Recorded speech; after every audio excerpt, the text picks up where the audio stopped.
चलिए शुरू करते हैं। So after late blight of potato, we will discuss early blight of potato. Potato से रिलेटेड दो डिजीज आपको पढ़ने थे, एक लेट ब्लाइट और दूसरा अर्ली ब्लाइट।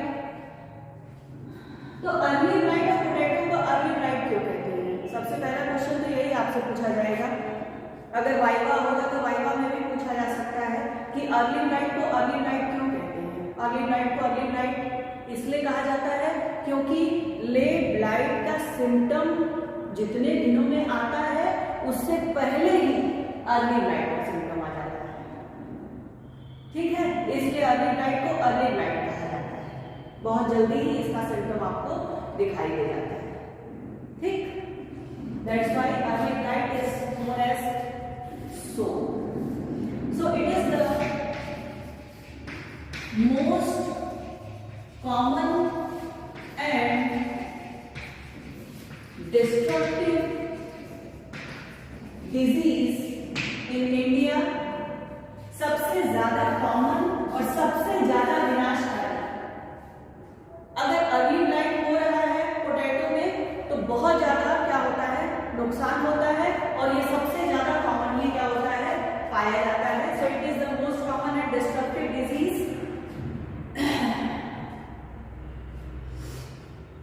डिजीज के अपीयरेंस की अगर बात करें तो डिजीज अपीयरेंस क्या होता है इसका, अर्लियर देन लेट ब्लाइट। इसी वजह से इसका नाम क्या रखा गया है, हाँ, अर्ली ब्लाइट रखा गया है। लेट ब्लाइट से जल्दी डिजीज का अपीयरेंस होता है। चलिए हेडिंग करेंगे सिम्टम्स। क्या क्या सिम्टम्स है पढ़ लेते हैं हम लोग। कभी आप लोगों ने सोचा कि सिम्टम्स क्यों जानना जरूरी है? सिम्टम्स अगर नहीं जानेंगे तो क्या होगा? सिम्टम्स क्यों जानना जरूरी है? हम लोग सिम्टम्स क्यों पढ़ते हैं? Anybody have idea? कौन बोल रहा है? आकृति, वैष्णवी, कौन बोल रहा है? रितु, हाँ रितु बोलो बेटा। डिजीज को होने से रोक सके तो कैसे रोक पाएंगे आप? सिम्टम अगर आपको दिख रहा है तो डिजीज को कैसे रोकेंगे?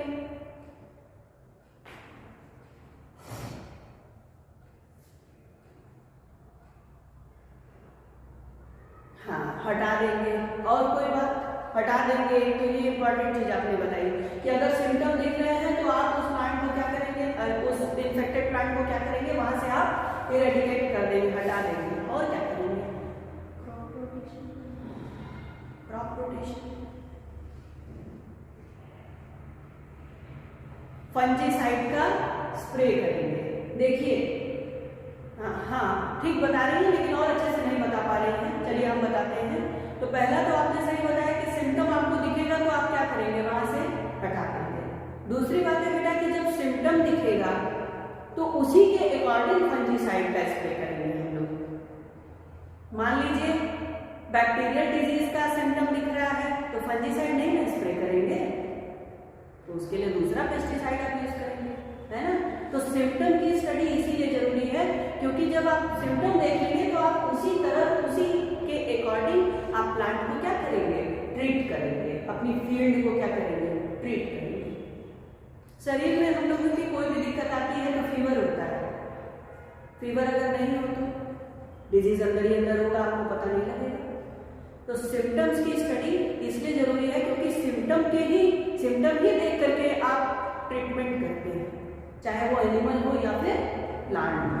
तो इसलिए सिम्टम्स की स्टडी बहुत जरूरी है।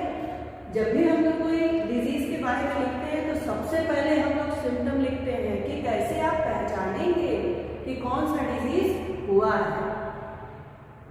ठीक है, वेरी गुड रितु। तो चलिए इसका सिम्टम्स हम लोग लिख लेते हैं। सबसे पहले आपको दिखेगा isolated, scattered, pale brown spots on the leaflets. Leaflets पर आपको दिखाई देगा आइसोलेटेड स्कैटर्ड टाइप का पेल ब्राउन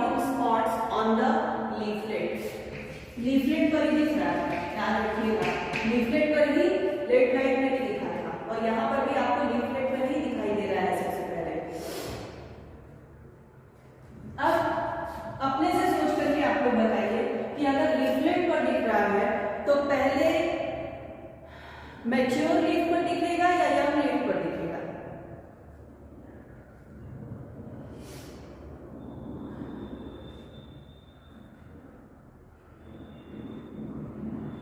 बताइए। हाँ, क्योंकि मैच्योर लीफ कहाँ रहेगी? नीचे रहेगी, है ना। पौधे में जो नीचे की लीफ होती है वो क्या होती है? मैच्योर होती है ना। ऊपर नहीं पत्तियां निकलती है, नीचे की पत्तियां क्या होती है? पुरानी होती है। तो नीचे से इसमें डिजीज का स्प्रेड शुरू होता है, नीचे की लीफलेट में दिखेगा। अगर आप ध्यान नहीं देंगे तो फिर वो पूरे प्लांट में धीरे धीरे प्रोग्रेसिवली अपवर्ड डायरेक्शन में क्या हो जाएगा? बढ़ जाएगा। लिखिए next point, the lowest leaves infected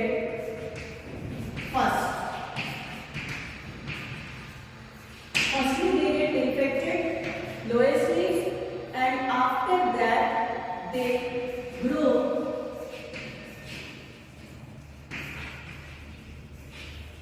progressively in the upward direction में क्या होगा? इन्फेक्शन आपको दिखाई देगा।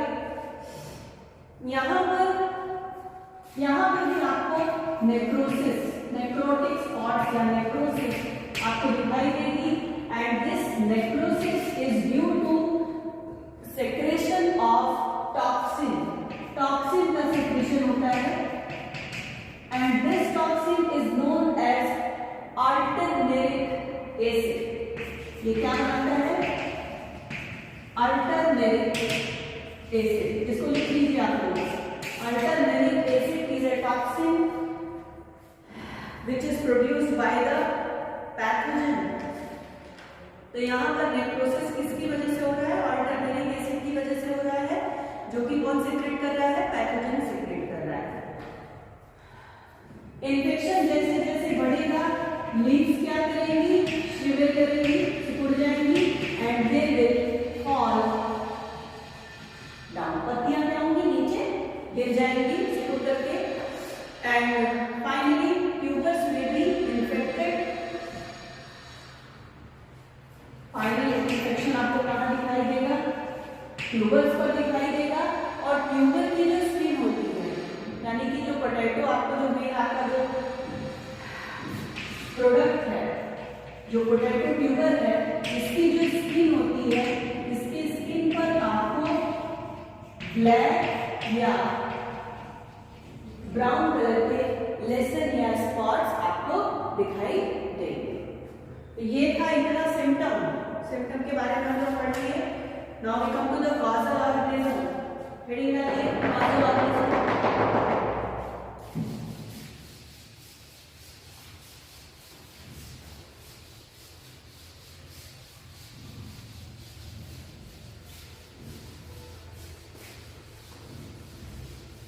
किसी को कोई कंफ्यूजन हो तो पूछ लीजिएगा। The next is causal organism, very important part of the disease. कोई भी डिजीज होता है तो सबसे पहले आपसे पूछा जाएगा what is the name of causal organism. Symptom आप तो इधर उधर मिला करके कुछ भी बता देंगे, लेकिन कॉजल ऑर्गेनिज्म का नाम आपको एकदम सही लिखना पड़ेगा। सिम्टम टिपिकली ज्यादातर क्या होता है? मिलता जुलता है सबका, लेकिन कॉजल ऑर्गेनिज्म सबका क्या होता है? अलग अलग। तो causal organism of the early blight potato is Alternaria सोलेनी।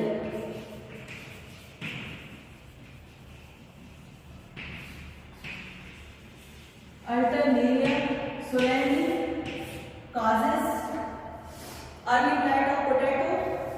अगर इसके माइसीलियम को देखें तो माइसीलियम इसका होता है सेप्टेट,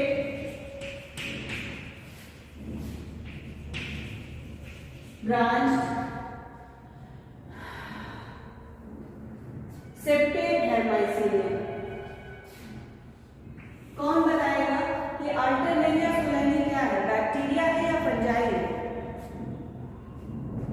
जिसे भी आता है अनम्यूट करके बताए। ऋतु फंजाई। बाकी लोगों का भी फंजाई, सबका फंजाई है। कैसे पता कि फंजाई है? How do you know कि Alternaria solani is a fungi?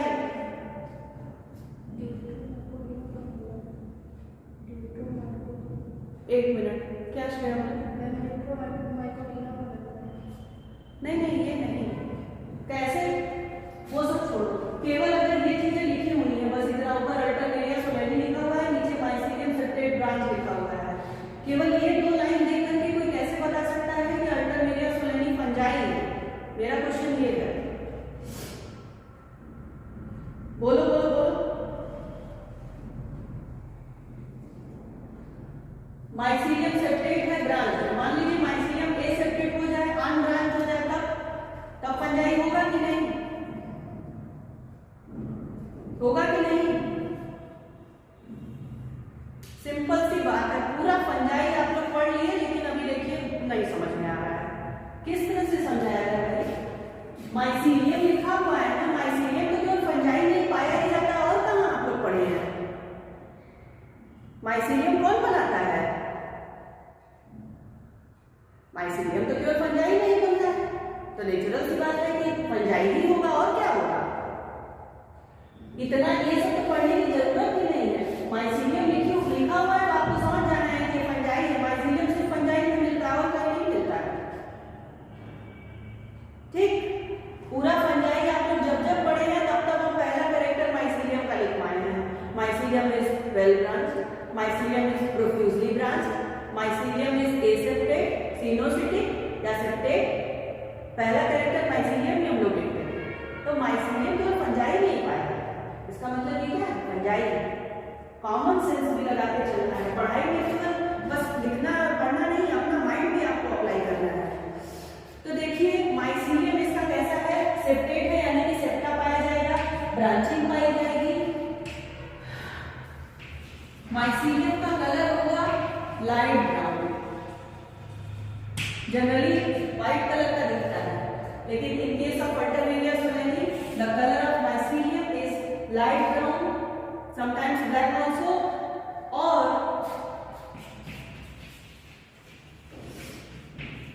necrotic lesions are present on the skin.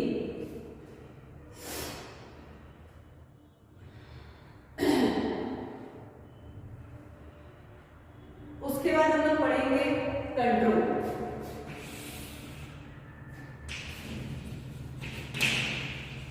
Control measures. Control measures में देखिए पहला है कि use of disease resistant varieties. लिख लीजिए, disease resistant varieties must be grown.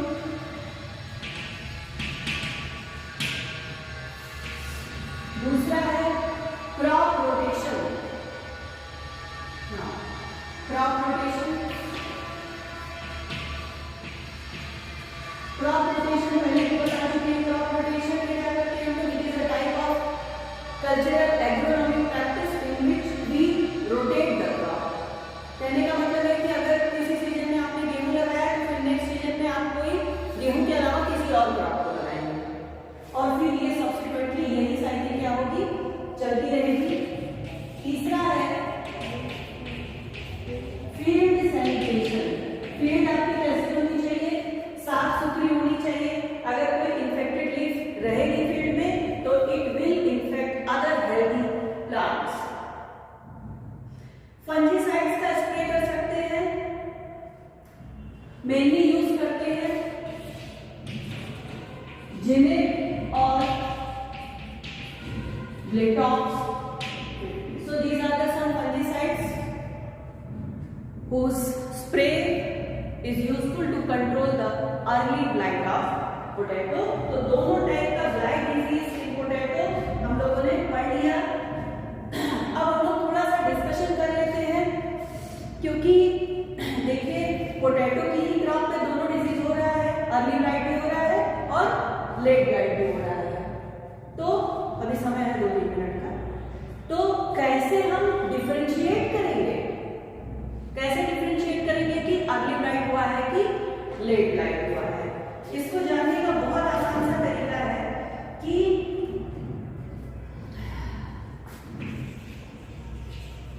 एक तरफ हम लिख लेते हैं अर्ली लाइट और दूसरा लिख लेते हैं लेट लाइट। ये केवल आपकी नॉलेज के लिए हम बता रहे हैं। अर्ली लाइट में हम सभी को पता है कि early blight is caused by Alternaria solani and late blight is caused by Phytophthora infestans.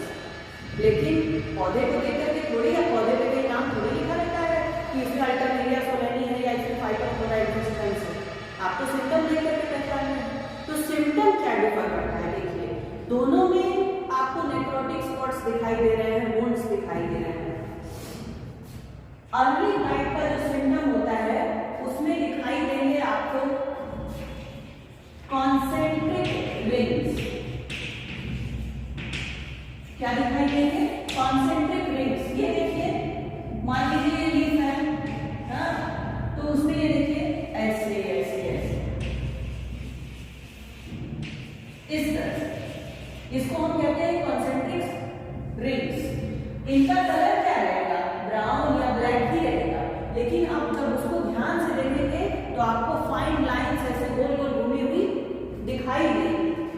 Late light में क्या होता है? लेट लाइट में आपको बर्न अपीयरेंस दिखता है, जैसे पत्ती को जला दीजिए और उसके बाद जैसे जला हुआ जो दिखता है उसमें लाइंस नहीं दिखेगी आपको, कंसेंट्रिक लाइंस आपको कहाँ दिखेगी? अर्ली लाइट में दिखेगी। लेट लाइट में क्या होगा? बिल्कुल आपको लगेगा कि जैसे पत्ती जल गई है। इसको कहा जाता है झुलसा, झुलस जाए जैसे कुछ, बिल्कुल जले की तरह। तो you can easily distinguish between concept early light and late light of potato. मेरे साइड से तो क्लियर हो गया है। हमें लग रहा है कि हम पूरी तरह से आप लोगों को समझाने की कोशिश किए हैं। अब आप लोगों की जो क्वेरी है वो 1 बाय 1 अनम्यूट करिए और पूछिए।